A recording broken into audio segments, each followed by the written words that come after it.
السلام عليكم ورحمة الله تعالى وبركاته. الحمد لله وكفى وسلام على عباده الذين اصطفى. أما بعد فأعوذ بالله من الشيطان الرجيم. بسم الله الرحمن الرحيم. يوم لا ينفع مال ولا بنون إلا من أتى الله بقلب سليم. وقال النبي صلى الله عليه وسلم: ألا إن في الجسد مضغة إذا صلحت صلح الجسد كله إذا فسدت فسد الجسد كله ألا وهي القلب ألا وهي القلب ألا وهي القلب. أو كما قال عليه الصلاة والسلام: سبحان ربك رب العزة عما يصفون سلام على المرسلين والحمد لله رب العالمين. Mari kita sama-sama selawat kepada Nabi kita dengan penuh kasih sayang dan muhabbat. Allahumma salli ala Sayyidina Muhammadin wa ala ali Sayyidina Muhammadin wa barik wa sallim. Allahumma salli ala Sayyidina Muhammadin wa ala ali Sayyidina Muhammadin wa barik wa sallim. Allahumma salli ala Sayyidina Muhammadin wa ala ali Sayyidina Muhammadin wa barik wa sallim. Yang saya muliakan Tuan Moderator, para masyayikh, tuan-tuan guru, bapa-bapa, asatizah kiram, para salikin, muridin, hadirin hadirat, muslimin muslimat kasih Allah Subhanahu wa taala. Saya merasa kerdil sekali duduk atas ni. Tapi apakan daya, pihak Rustia telah memerintahkan saya untuk duduk di sini di depan para masyayikh. Maka imtisalan awamir, saya anggap sebagai menurut perintah para Rustia, maka saya duduk malam ini masa yang ada pada saya di antara maghrib dan isyak, insya-Allah Subhanahu wa taala. Mudah-mudahan para masyayikh tawajuh pada saya, Allah taala keluarkan ilham daripadanya, insya-Allah. Ayat yang saya baca tadi, yauma la yanfa'u malun wala banun illa man atallaha biqalbin salim. Hari kiamat nanti tidak akan bagi faedah. Dua perkara Allah Taala sebut, yauma la yanfa'u malun wala banun. Tidak lagi harta akan membagi faedah, wala banun, tidak juga anak pinak akan bagi faedah kepada kita. Kenapa atas dunia ni manusia beriktimad, bertongkat dengan dua perkara. Pertamanya, mereka akan beriktimad, bertongkat dengan harta.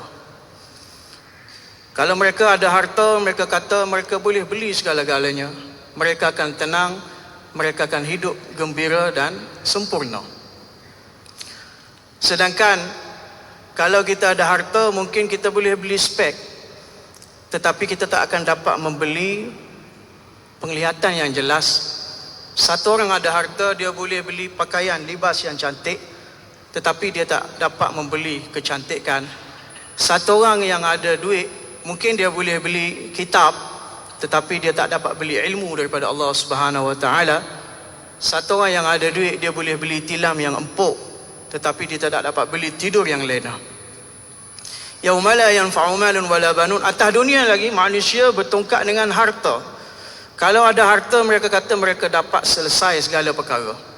Tetapi di hari kiamat nanti, yauma la yanfa'u malun wala banun, tidak harta, tidak anak pinak akan bagi faedah. Bila manusia telah tua, sudah pencen, waktu itu mereka bertongkat dengan apa pula?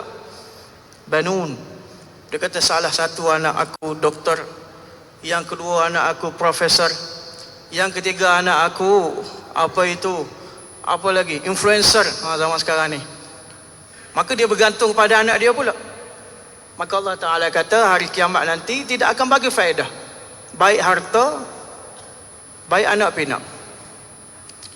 Illa man atallaha biqalbin salim, kecuali mereka yang mendatangi Allah Subhanahu wa taala dengan membawa sekeping hati yang bernama qalbun salim. Ulama telah beri beberapa taksim kepada hati ini.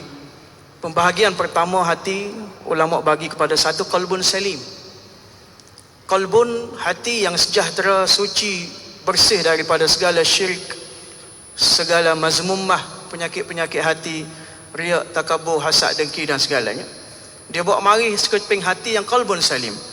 Jadi lawan kepada qalbun salim adalah qalbun saqim, hati yang sakit. Hati yang sakit, sakit apa? Tuan-tuan, ajibnya atas dunia ni, penyakit yang paling bahaya sekali dari segi fizikalnya adalah penyakit hati. Kanser, penyakit jantung dan sebagainya. Dan banyak-banyak penyakit tadi, penyakit hatilah yang paling bahaya sekali. Yakni penyakit dalaman. Allah Ta'ala sebut fi qulubihim maradun fazadahumullahu maradan. Dalam hati mereka ada penyakit. Lalu Allah Ta'ala tambahkan penyakit hati, hasad yang ada pada mereka tadi. Masyayikh menyebut banyak-banyak penyakit hati, banyak-banyak penyakit yang paling bahaya adalah penyakit hati. Dan banyak-banyak penyakit hati yang paling bahaya adalah menyakiti hati. Banyak-banyak penyakit yang paling bahaya adalah penyakit hati. Riya, takabur, hasad, dengki. Dan banyak-banyak penyakit hati menyakiti hati. Hari ini kita buat kerja, perkataan kita, call kita, af'al kita, kita tak perasan pun yang orang membawa diri daripada kita. Mulut kita seakan-akan laser, menyakiti hati orang lain. Jadi pembahagian pertama qalbun salim dengan qalbun saqim. Apa yang sakit itu? Darah tinggi ke? Kencing manis ke? Gauk ke? Tak. Itu adalah penyakit dalaman. Pembahagian yang kedua, ulama kata satu qalbun salim, qalbun saqim. Satu lagi qalbun ghafil dengan qalbun munib. Wa jaa biqalbin munib. Mereka datang kepada Allah membawa sekeping hati yang munib, kembali bertaubah, rujuk kepada Allah Subhanahu wa taala. Dan pembahagian yang ketiga, ulama kata qalbun hayy. Lawan dia adalah qalbun mayyit, hati yang hidup dan hati yang mati. Maka majlis malam ini adalah kita nak teropong hati kita ni. Adakah kita mempunyai qalbun salim ataupun kita qalbun saqim? Adakah kita mempunyai qalbun ghafil ataupun qalbun munib? Adakah kita mempunyai qalbun hayy, hati yang hidup, ataupun hati kita telah pun mati? Mudah-mudahan Allah Ta'ala hidupkan hati-hati kita semua. Amin. Tak dengar tuan-tuan? Tak nak hidup hati kok? Amin. Masya Allah. Mudah-mudahan Allah Ta'ala hidupkan hati kita semua. Tuan-tuan kasih Allah Subhanahu wa Ta'ala, untuk merosakkan hati ni, dia tak perlu usaha yang berpanjangan. Tetapi untuk memakmurkan, untuk menghidup, untuk mengabadkan hati ini, dia perlu satu proses yang berterusan. Tadrijan, step by step, barulah dia datang kepada hati yang bersih.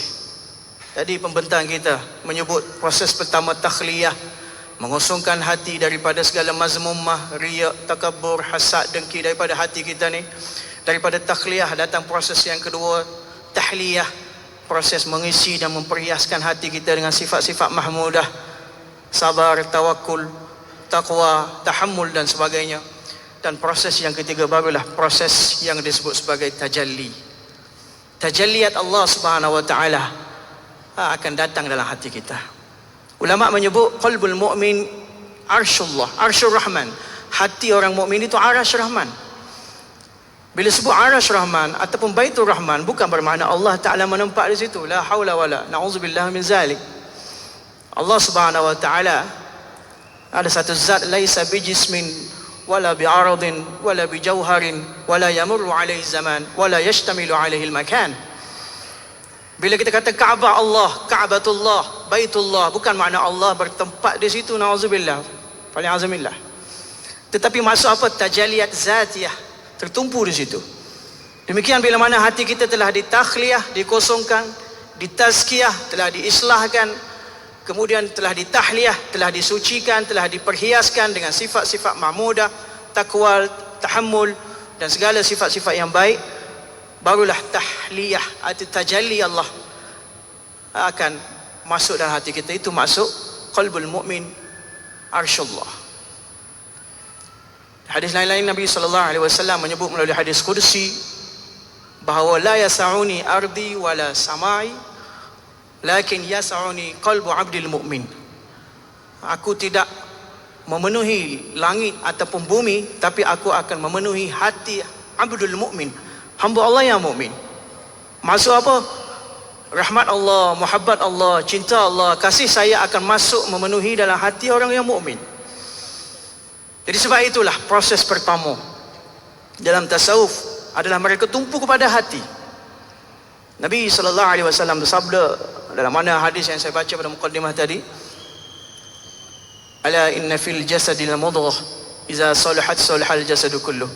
Ketahuilah bahawa dalam diri anak Adam itu ada seketul daging, iza salahat salahal jasadu kulluh. Bila betul daging tadi, betullah segala anggota badan yang lain. Mata akan melihat dengan tempat yang betul, tangan akan memegang dengan perintah dan syariat Allah, kaki akan berjalan di tempat apa yang disuruh Allah. Wa iza fasadat fasadal jasadu kulluh. Dan bila rosak seketul daging tadi, maka rosak habislah segala mata yang memandang, tangan yang memegang, kaki yang berjalan, fikiran yang memikirkan dan sebagainya. Kemudian sebagai memfokuskan pada sahabat radhiyallahu ta'ala ajma'in, Nabi sallallahu alaihi wasallam sebut, ala, ketahuilah, tawajuhlah, wahiyal qalb. 3 kali Nabi ulang, wahiyal qalb, wahiyal qalb. Ianya adalah hati, ianya adalah hati, ianya adalah hati. Maka tajuk kita hari ini adalah hati sebagai wilayah tilikan ilahi. Pagi tadi pembentang kita cerita tentang martabat 7 Nur Muhammad, Masya Allah. Tapi tuan-tuan kasih Allah Subhanahu Wa Taala, semuanya bermula daripada hati kita. Dan hatilah tempat tilik Allah Subhanahu Wa Taala atas dunia maupun akhirat. Atas dunia ni Allah Taala tilik hati kita. Inna Allah la yanzur ila suwarikum wa amwalikum. Inna Allah la yanzur ila suwarikum. Allah Ta'ala tak tengok, tak tilik kepada rupa paras kamu, cantik ke, huduh, mata bulat ke, mata lepeh ke, hidung mancung ke, kemek. Wala amwalikum, tidak pada harta kamu, berapa banyak aset duit dalam bank, berapa banyak kebun getah, berapa banyak. Tak. Walakinna yanzur ila qulubikum. Tempat yang Allah Ta'ala nak tilik hati kamu. Hati kamu Allah Ta'ala nak tilik. Wa amalikum, dan amalan kamu. Malangnya hari ini tuan-tuan kasih Allah Subhanahu Wa Ta'ala, tempat yang Allah Ta'ala nak tilik itu kita tak perhiaskan dia, tak make upkan dia, tak cantikkan dia, tak tazkiyahkan dia, tak takhliyahkan dia. Kita lebih banyak, bila sebut kita sini, kita tempat lain lah. Orang sini semua baik-baik, ya. Bangun pagi, masuk tandas, tengok cermin, tengok hati dulu ke tengok muka dulu? Tengok mata, ada tarik mata ke tak? Ada tarik lalak kat mana? Rambut kusuk masai ke tak? Itu yang tempat tilik kita. Sedangkan Allah Subhanahu Wa Taala mahu lihat hati kita. Qulubikum, hati kamu ni. Bagaimana keyakinan kamu kepada aku? Bagaimana tawakul kamu, pengharapan aku kepada kamu? Semalam tahajud buat ke tak? Muraqabah, zikir setara mana semalam? Mengumpat orang banyak mana semalam? Muhasabah, muraqabah. Tengok pada hati. Sekarang pun saya tengok hati saya, tuan-tuan tengok hati tuan-tuan. Dan itulah tempat tilik Allah Subhanahu Wa Taala. Di dunia Allah Taala mahukan hati, dan akhirat juga Allah Subhanahu Wa Taala mahukan hati. Allah Taala mahu tengok hati kita tuan-tuan. Di dunia dan akhirat, yauma la yanfa'u malun wala banun. Hari yang tak akan bagi manfaat lagi harta dan anak pinak, melainkan mereka yang datang kepada Allah membawa qalbun salim. Hadirin hadirat dikasihi Allah Subhanahu Wa Taala. Jadi saya sebut tadi, untuk merosakkan hati dia tak perlu proses yang panjang. Seperti mana hari ini kalau kita ada satu rumah di kebun yang lama, kita biarkan rumah banglo tadi lama dah, kita tak apa, tebang rumputnya, tak racun rumputnya, tinggal tak sampai 2 minggu, lalang dah habis melepasi rumah kita. Tak perlu proses nak mengotorkan rumah ni.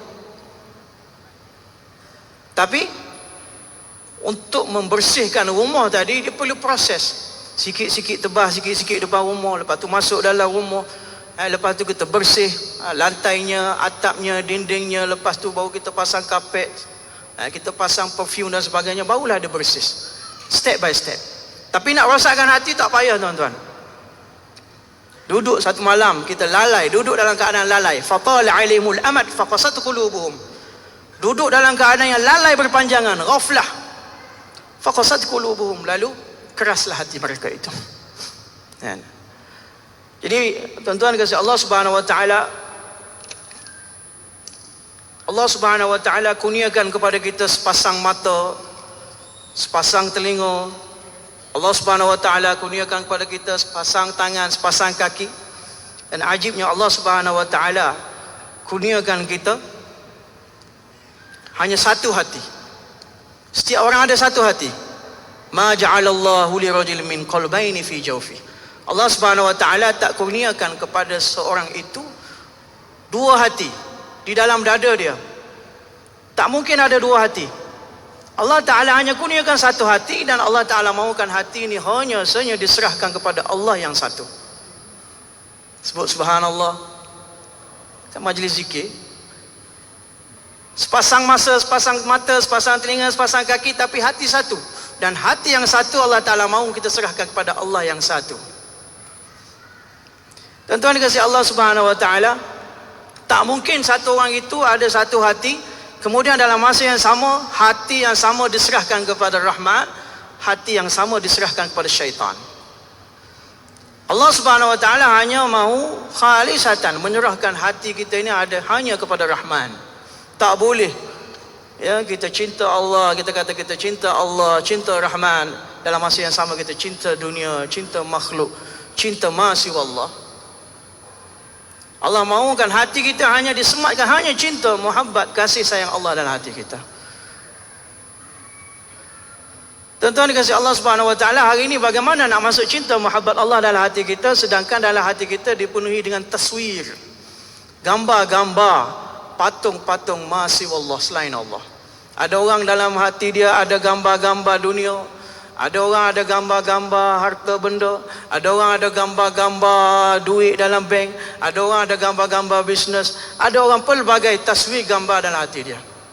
Tuan-tuan, ajib, satu masalah fiqh, ulama menyebut, ulama kita di depan mereka lebih maklum. Dalam satu hadis menyebut la tadkhulul malaikatu baitan fihi kalbun wala taswir, atau kama qala, bahawa malaikat tidak akan masuk dalam satu rumah yang mana di dalamnya ada kalbun, anjing, dan juga taswir, surah. Saya tak mahu bahas panjang. Taswir itu gambar yang zirruh ataupun tidak zirruh, gambar yang berbayang, tak berbayang, patung ke apa, tapi disebut taswir, ada gambar. Kita ambil umum, kalau rumah itu ada gambar, malaikat tak masuk. Murad malaikat di sini adalah malaikat rahmah, bukan malikil maut. Malikil maut dia terjah je, ada gambar tak ada gambar, ada patung tak ada patung, dia terjah saja. Yang dimasukkan di sini adalah malaikat rahmat, tidak akan masuk dalam rumah yang mana ada taswir. Jadi ulama kata, kalau dalam rumah malaikat rahmat tak masuk, bagaimana dengan rumah hati kita ni? Rumah hati kita ni kalau dipenuhi dengan gambaran dunia, gambaran makhluk, gambaran duit, gambaran harta, gambaran rumah, gambaran telefon, gambaran masih Allah, bagaimana rahmat Allah, bagaimana cinta Allah, muhabbat Allah akan masuk dalam hati kita. Jadi proses pertama ada takhliyah, mengosongkan hati kita daripada segala gambaran-gambaran, segala taswir masih Allah selain daripada Allah Subhanahu wa taala. Itulah maksud daripada tasawuf, proses takhliyah. Tuan-tuan, dalam Al-Quran Allah Subhanahu wa taala menyebut innallaha ashtara minal mu'minina anfusahum wa amwalahum bi anna lahumul jannah. Innallaha ashtara minal mu'minin, Allah Taala beli anfusahum wa amwalahum, diri dan harta orang mukmin dengan apa? Dengan gantian syurga Allah Taala. Ajib di sini Allah Taala tak sebut qulubul mu'min, innallaha ashtara minal mu'minina anfusahum wa amwalahum, tak sebut innallaha ashtara minal mu'minin qulubakum, tak sebut hati-hati mereka, tapi Allah Taala sebut beli diri mereka. Kenapa? Jadi ulama kata sebenarnya hati ini adalah barang wakaf. Allah bagi pinjam pada kita, wakaf. Dan barang wakaf ni la yajuz, la yuba' wa la yushtara. Tidak boleh dijual dan dibeli. Kenapa? Hati ni milik Allah. Hati ni barang wakaf. Tuan-tuan, hari ni kalau kita sewa rumah, sewa flat, sewa apartment, 1,200 satu bulan. Jadi tanggungjawab membersihkan rumah, flat kita tadi, tanggungjawab owner, tuan rumah, ataupun tanggungjawab penyewa tadi, tuan-tuan. Tuan-tuan jawab, tanggungjawab tuan rumah ke tanggungjawab penyewa? Tak makan malam lagi mana ni? Tanggungjawab penyewa, tenan tu. Kalaulah penyewa tadi dia biarkan rumah dia penuh dengan sampah, penuh dengan segala kotoran, tak sampai sebulan tuan rumah mari cek, dia halau kita. Demikian juga hati ni milik Allah. Kita hanya diberi pinjaman sebentar saja. Tuan-tuan dikasihi Allah Subhanahu Wa Taala. Jadi Allah mahukan hati kita dibersihkan daripada segala syirik, segala sifat-sifat mazmumah. Allah mahukan hati kita betul bersih sekali. Kalau di Pakistan ada peminta sedekah yang jenis pergi rumah ke rumah, ketuk pintu ke pintu, dia bukan minta duit pun, minta susu. Maka dia bawa bekas untuk diisi susu. Ketuk pintu, assalamualaikum, bagi aku susu, bagi aku susu. Tuan rumah buka pintu, tengok bekas ada tapi penuh dengan tai cicak, penuh dengan kotoran. Tuan rumah kata, aku nak bagi je susu, tapi kamu bersihkanlah dulu susu, bekas susu kamu. Dia tak irau, dia ketuk pintu rumah kedua, bagi aku susu, bagi susu. Tuan rumah buka, tengok, aku nak bagi je susu pada kamu, tapi tengok bekas kamu penuh dengan kotoran. Bagaimana tuan rumah nak bagi susu? Tuan-tuan kasih Allah Subhanahu Wa Taala, bekas hati kita ni Allah Taala mau saja limpahkan kasih sayang, cinta, muhabbat ke dalam bekas hati kita ni. Namun malangnya hati kita ni dibiarkan dengan najis syirik. Innamal musyrikuna najasun. Najis syirik kepada Allah, najis mazmumah, najis ada cinta masih Allah selain Allah Subhanahu Wa Taala. Bagaimana Allah nak melimpahkan, mencurahkan kasih sayang, muhabbat Allah Subhanahu Wa Taala? Maka perlu setiap daripada kita hari ini untuk membersihkan hati kita melalui jalan tarikah tasawuf ini, di bawah pimpinan seorang mursyid yang akan irsyad, menunjuk kita jalan yang akhirnya akan sampai kepada destinasi kita, al-ihsan, an ta'budallaha ka'annaka tarah fa illam takun tarah fa innahu yarak. Bila ditanya Maulana Zakaria rahimahullah taala, Syekhul Hadis nawwarallahu marqadahu, apakah itu tasawuf? Maka jawab Maulana Zakaria, dia kata tasawuf itu permulaannya adalah innamal a'malu binniyat. Perbetulkan niat kita dulu. Kenapa kita nak bertasawuf? Kenapa kita nak bertarikat? Betulkan niat tu. Ada orang bertarikat, dia nak benda pelik-pelik ni.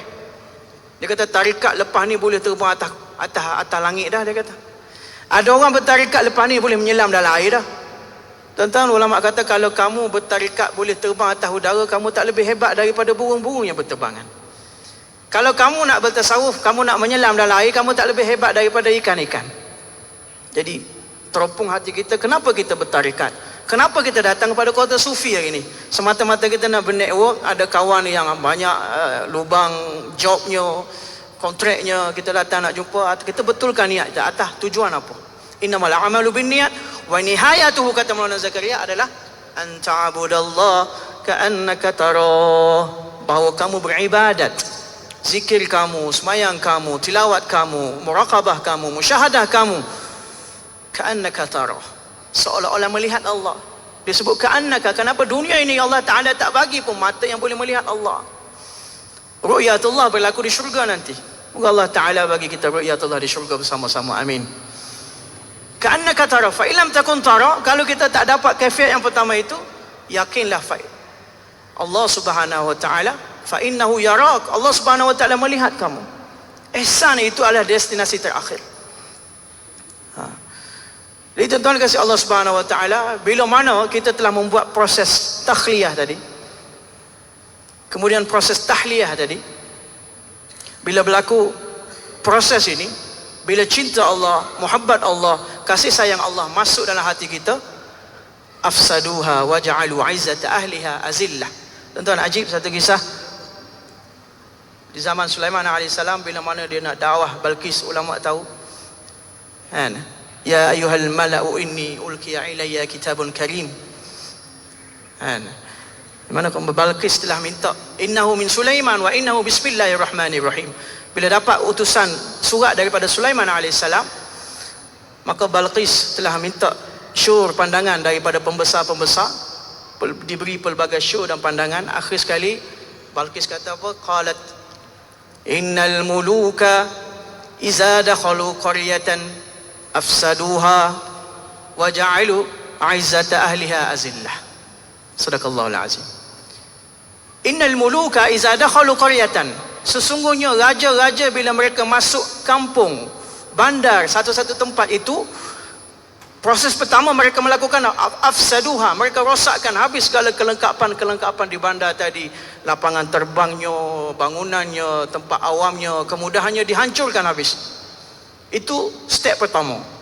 Afsaduha, dan waja'alu 'izzata ahliha azillah, mereka akan menjadi pemimpin-pemimpin yang muazzaz, VVIP di kawasan tersebut, tukar jadi daripada mulia kepada hina. Kita tengok apa yang berlaku depan mata kita, bagaimana Saddam Hussein bila Amerika masuk telah hancurkan segala dan telah menjadikan Saddam Hussein daripada pemimpin yang mulia masuk dalam penjara. Bagaimana terjadi kepada Muammar Gaddafi. Itu memang adat kebiasaan orang dunia. Maka Hazrat Maulana Ashraf Ali Thanwi, tuan-tuan, saya belajar Pakistan, maka saya banyak kisah-kisah masyaikh daripada India Pakistan. Minta maaf, orang belajar Mesir mungkin daripada masyaikh Mesir. Maulana Ashraf Ali Thanwi dalam tafsir beliau Bayanul Quran, dia kata, kalaulah di sini innal muluka iza dakhalu qaryatan, dia kata, kalau di tempat al-muluk itu kita letak malikul mulk, raja segala raja, yakni Allah Subhanahu wa taala.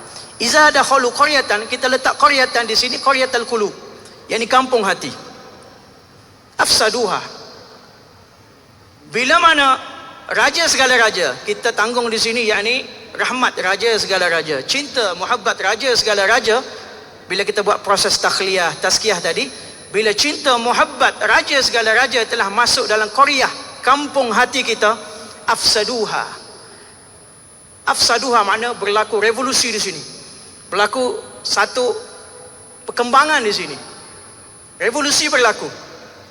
Waja'alu 'izzata ahliha, maka yang sebelum ini kita nampak dunia berharga, dunia begitu mulia, dunia begitu hormat di depan mata kita, waja'alu 'izzata ahliha azillah, yang mulia sebelum ini akan nampak hina. Dunia akan nampak hina di depan mata kita bila hati kita telah berubah lantaran telah masuknya cinta muhabbat Allah Subhanahu wa taala dalam hati kita. Hari ini yang kita nampak dunia hebat, harta benda yang perlu kita kejar. Kenapa terjadi? Kerana masih belum berlaku revolusi dalam hati kita. Kerana kita tidak usul di atas hati kita, menyebabkan masuknya cinta dan muhabbat Allah Subhanahu wa taala dalam hati kita. Bila masuk cinta muhabbat Allah, seperti mana para sahabat radhiyallahu taala anhum ajma'in, bila masuk cinta muhabbat Allah, bila dunia datang di bawah tapak-tapak kaki mereka, mereka menangis. Mereka kata, ujilat lana ad-dunya, dipercepatkan kepada kita dunia. Mereka menangis. Dunia mari di bawah tapak kaki mereka, mereka menangis. Tuan-tuan, terbalik hari ni, kita dunia tak mari, kita menangis. Allah, lama dah dok buat bisnes, lama dah dok buat usaha, sampai ke hari ni bisnes tak jadi-jadi, menangis kita. Sahabat dunia mari, mereka menangis. Itu terbaliknya kita dengan sahabat. Sahabat datang daripada sohbah. Berkat hasil sohbah itu digelar sebagai sahabat. Sahabat ada yang mufti, ada yang da'i, ada yang alim, ada yang pelbagai jenis kategori kepakaran mereka. Tapi gelaran secara mutlaknya Allah Ta'ala gelarkan kepada mereka as-sahabah. Kenapa? Mereka mendamping diri dengan Nabi SAW. Tuan-tuan dikasihi Allah Subhanahu wa taala. Tadi saya sebutkan tentang pembahagian hati. Maka saya nak pergi secara ringkas kerana masa tak berapa banyak. Kita nak pergi kepada marhalah hati ni, ataupun step, level hati ni. Bila mana kita buat dosa demi dosa, maksiat demi maksiat, maka hati ni akan melalui beberapa level dan marhalah. Untuk menjadikan hati itu dia mati, tuan-tuan, dia ada level-level dia. Level pertama, bila mana satu orang itu buat dosa, dia akan melalui level zulmah. Allah Subhanahu wa taala menyebut dalam hadis Nabi sallallahu alaihi wasallam menyebut iza aznaba 'abdun nuqita fi qalbihi nuqtatan. Bila mana satu orang hamba itu buat dosa, Allah Taala akan titikkan dalam hati dia satu nuqtah da'wat hitam. Kemudian dia ulang dosa lagi, titik yang sama, titik yang lain akan masuk dalam hati dia lagi dan lagi dan lagi sehingga hati dia jadi hitam, kelam, pekat, gelemak. Zulumah apa? Zulumah hati. Dosa kita buat ulang dan ulang tanpa bertaubat, hati kita akan jadi zulmat pertamanya. Mahalah pertama. Mahalah yang kedua, bila kita betul-betul buat dosa tanpa taubat, akhir sekali dia pergi level pertama, naik pada level yang kedua, hati kita akan jadi apa? Karat. Hati akan mula naik kepada level berkarat. Hati mula berkarat. Nabi sallallahu alaihi wasallam bersabda, "Innama hazihil qulub tasda'u iza yasda'ul hadidu iza asabahul ma'." Qila ma jila'uha ya Rasulullah? Qala kasratuz tilawatil Quran wa kasratuz zikril maut. Hati ini akan berkarat seperti mana berkaratnya besi bila kena air. Besi, tuan-tuan, bila kena air lama-lama dia berkarat. Hati ini juga akan berkarat bila mana kena air dosa, air maksiat. Kena ghaflah, kena maksiat, maka hati akan berkarat.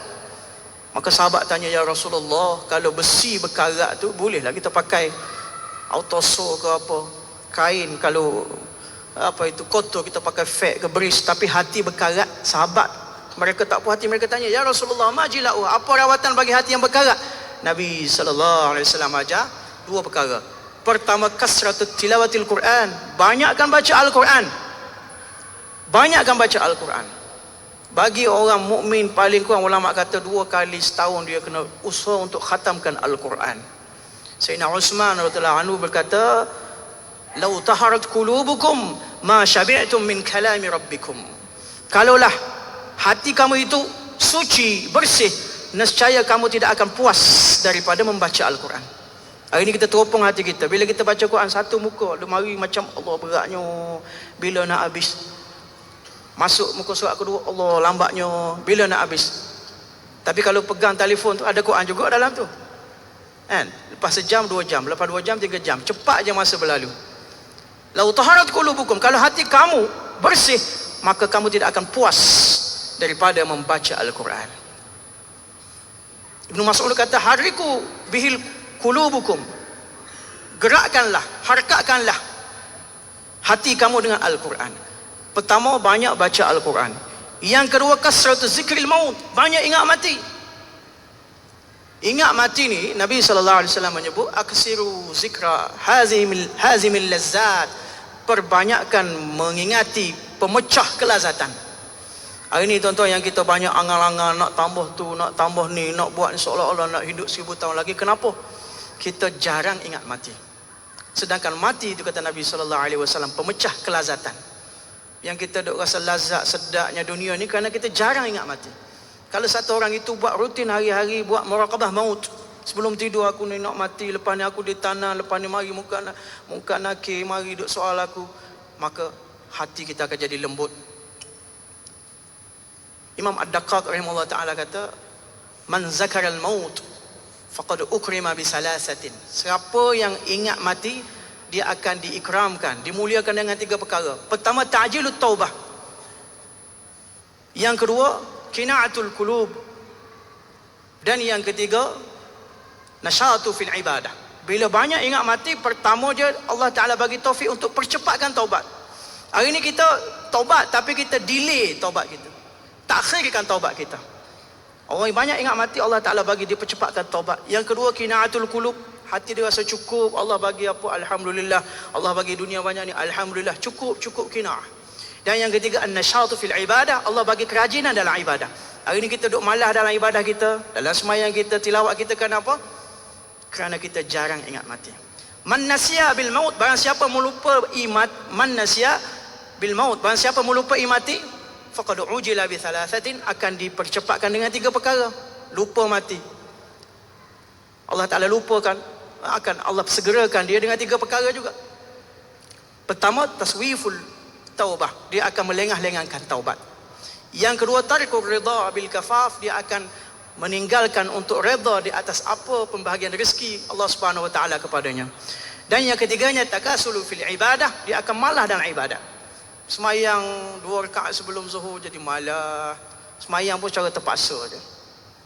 Lepas zuhur nak tambah lagi 2 rakaat jadi malah. Takasul fil ibadah.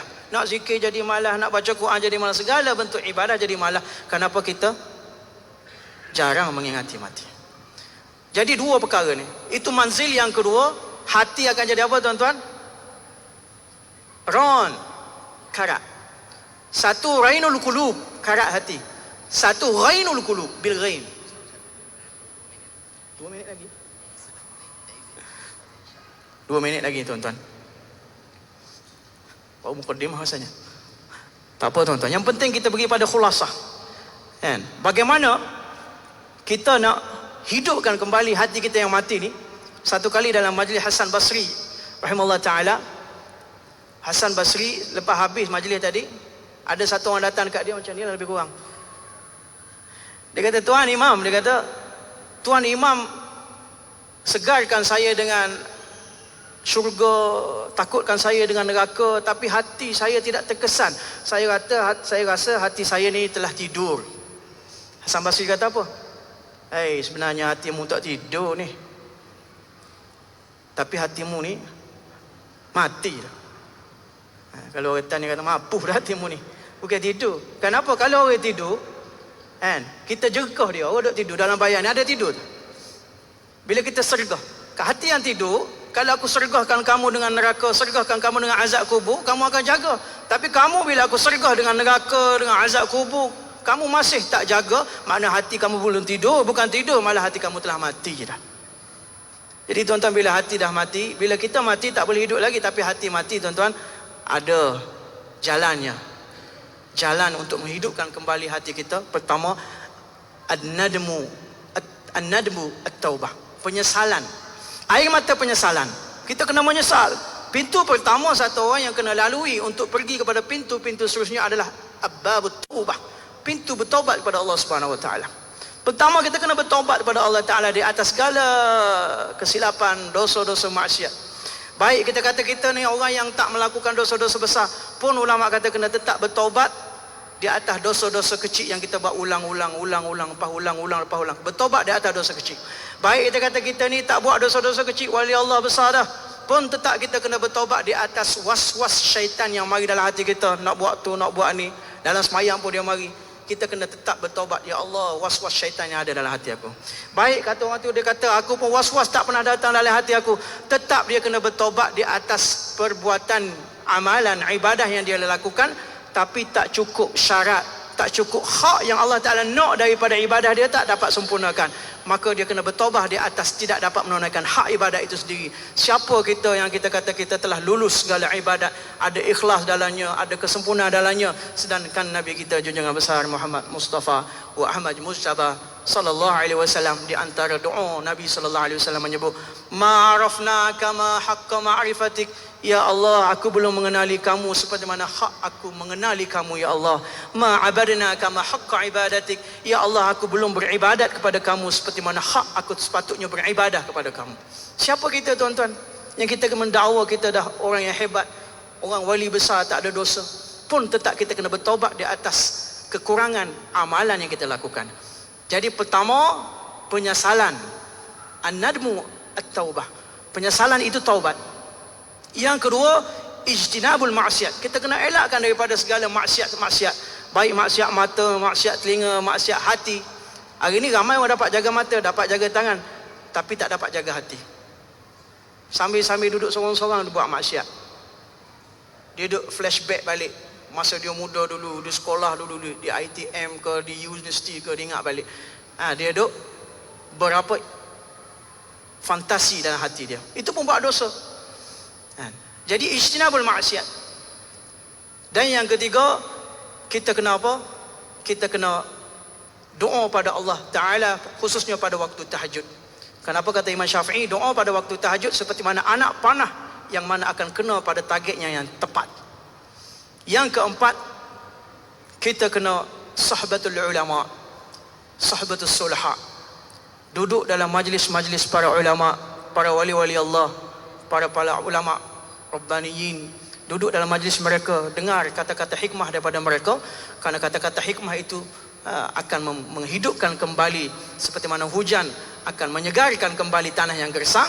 Demikian juga perkataan hikmah yang keluar daripada ulama, hendaklah kita kutip di mana kita berada, dengan itu akan menghidupkan kembali hati kita yang kering, hati kita mati tadi. Mudah-mudahan Allah Subhanahu wa taala akan hidupkan kembali semua hati-hati kita, dan kita akan buat proses takhliyah tadi, tahliyah, dan akhir sekali Allah taala bagi tajalli musyahadah.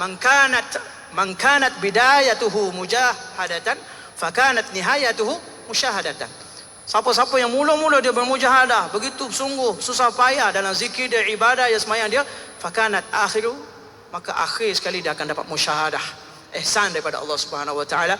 Mudah-mudahan Allah Subhanahu wa taala pertamanya bagi taufik pada saya tukang cakap ni, dan keduanya kepada tuan-tuan dan seluruh anak keluarga kita, masyarakat kita, seterusnya umat Nabi Muhammad sallallahu alaihi wasallam, supaya sama-sama kita usaha atas hati kita, supaya kita celik mata yang zahir ini kita bawa kepada Allah Subhanahu wa taala sekeping hati yang bernama qalbun salim. Wa akhiru da'wana alhamdulillahi rabbil alamin. Qulu qawli hadza astaghfirullah li wa lakum.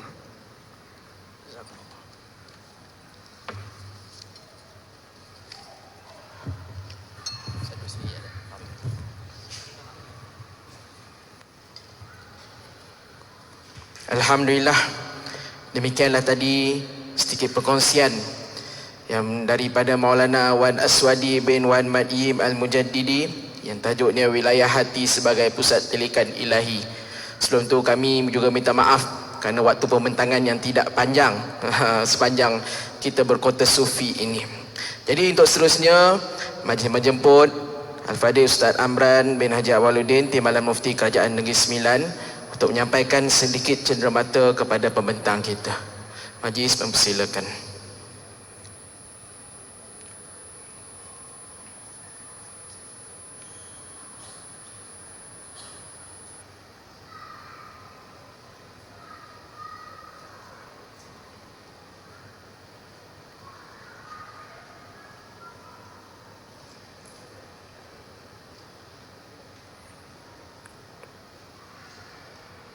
Jazakumullahu khairan jazak.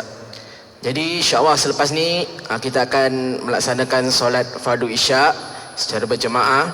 Jadi boleh, dan selepas itu pada pukul 9 diminta kepada semua untuk sama-sama kita berkumpul kembali di sini. Jangan pulang dulu, kita berkota di sini lagi, dan kita akan mendengar selepas ini forum yang bertajuk mematabatkan keilmuan sufi memperkasakan umat Nusantara. Jadi insya-Allah kita akan terus untuk ke solat isyak. Assalamualaikum warahmatullahi wabarakatuh.